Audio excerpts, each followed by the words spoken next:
ফি আমানিল্লাহ চ্যানেলের পক্ষ থেকে দর্শক শ্রোতা ভাইদেরকে সালাম। আসসালামু আলাইকুম। আলহামদুলিল্লাহ, আমি ভালো আছি। আপনারা সবাই ভালো থাকুন। ফি আমানিল্লাহ। আল্লাহ এবং আল্লাহর রসুলের কোরআন এবং হাদিসের আলোকে ইমানদার ভাইদের কাছে আমার আকুল আবেদন, আমরা সবাই আল্লাহর হুকুম মানব, নবীর তরিকায় চলব, দুনিয়ায়ও শান্তি, আখিরাতেও শান্তি। আলহামদুলিল্লাহ।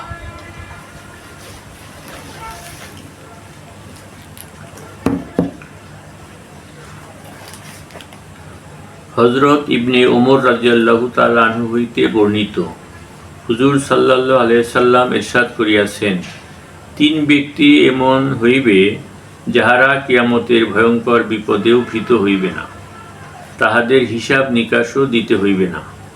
সমস্ত মাখলুক যখন তাহাদের নিজ নিজ হিসাব কিতাবে ব্যস্ত থাকিবে, তখন তাহারা মেশকের টিলার উপর আনন্দ করিবে।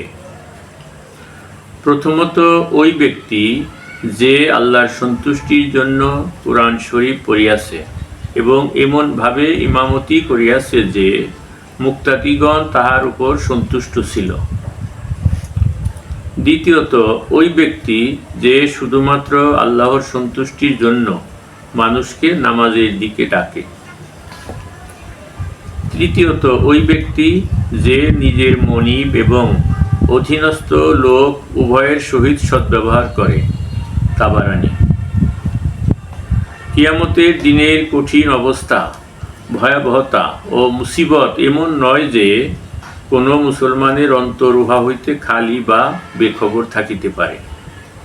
সেই দিন যদি কোনো কারণে নিশ্চিন্ততা নসিব হইয়া যায়, তবে উহা লক্ষ লক্ষ নিয়ামত হইতে উত্তম এবং কোটি কোটি শান্তির চেয়েও বড় গনিমত হইবে।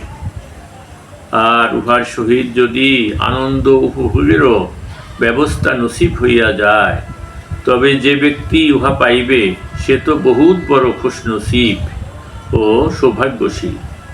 আর চরম বরবাদি ও ধ্বংস ওই সকল নির্বোধদের জন্য যাহারা কোরআনের তালিমকে অনর্থক ও বেকার এবং সময়ের অপচয় মনে করে।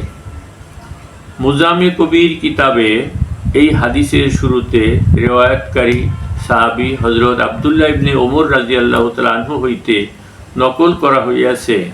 তিনি বলেন, আমি যদি এই হাদিস হুজুর সাল্লাল্লাহু আলাইহি সাল্লাম হইতে একবার, দুইবার, তিনবার, এমনকি 7 বার পর্যন্ত না শুনিতাম, তবে ইহা বর্ণনা করিতাম না। আলহামদুলিল্লাহ।